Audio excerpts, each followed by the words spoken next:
صحابہ جب تبلیغ کے لیے نکلتے تھے بادشاہوں کے دربار میں، ہر طرح کا سوال ہوا ہے صحابہ جواب دیتے تھے، اور قرآن سے دیتے تھے، پیغمبر کی سنت سے دیتے تھے۔ عیسائی دربار میں جب آپ نے تلاوت کی جعفر طیار نے، عیسائی بغیر مانے رہ نہ سکے، اور کیسے علم سے واقف تھے، سورہ مریم تلاوت کی ان کے دربار میں۔ اس زمانے کا قاری صاحب، شادی کے موقع پہ قاری صاحب رکوع پڑھ لو، اعوذ باللہ من الشیطان الرجیم بسم اللہ الرحمن الرحیم کل نفس ذائقۃ الموت، شادی ہو رہی ہے۔ قاری صاحب بڑا عالم ہے، قاری صاحب جنازہ ہے، ذرا تھوڑی تلاوت کر لو۔ اچھا جی، اعوذ باللہ بسم اللہ، فانکحوا ما طاب لکم من النساء مثنى وثلاث ورباع۔ قاری ٹوپی مڑیا، جنازے میں نکاح کی آیتیں پڑھتے ہیں اور نکاح میں جنازے موت کی آیتیں پڑھتے ہیں۔ اس کو یہ تمیز نہیں ہے کہ بھئی اتنے بڑے قرآن میں اس وقت کون سی جگہ تلاوت ہو رہی چاہیے۔ دا قاریان دی کوتکان ہر سیروان اجاڑ،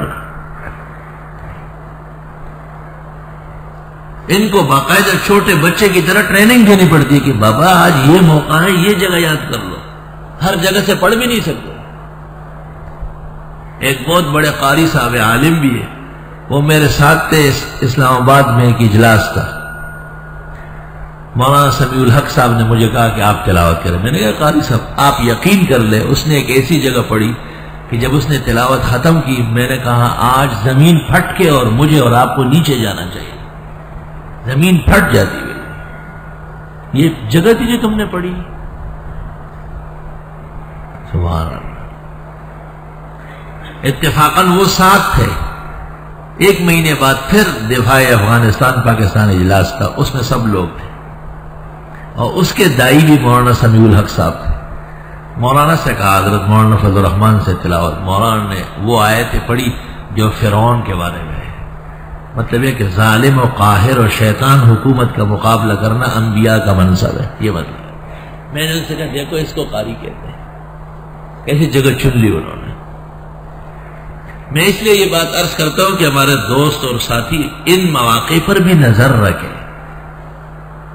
بھئی قرآن شریف میں سے آپ 15 جگہ یاد کر چکے ہیں، آپ 50 مقامات ایسی یاد کر لیں کہ جب موقع آئے تو آپ اس مناسبت سے تلاوت کر سکیں۔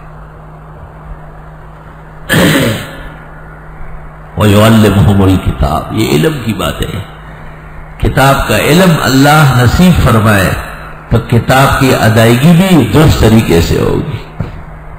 اللہ نے اس لیے اتنے بڑے پیغمبر کو، جناب رسول اللہ صلی اللہ علیہ وسلم کو قرآن کا معلم اول بنایا، معلم اعظم بنایا۔